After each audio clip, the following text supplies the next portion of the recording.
How to record audio from any site directly to DaVinci Resolve. Download and install software first. Download and install VB Audio Virtual Cable from this site.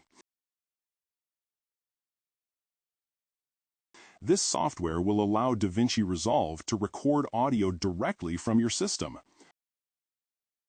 Open DaVinci Resolve. Go to the Fairlight tab. Prepare the track for recording. On your desired track, click R to arm it for recording. Press M to mute the other track. Set track input. On the right-hand side, select track A1.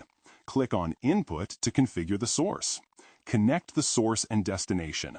Check Windows output device. Make sure your output device in Windows is set to cable input.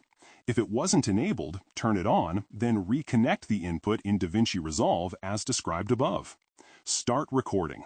Once everything is set up and connected, click Record in DaVinci Resolve. Your audio will now be recorded directly into the selected track.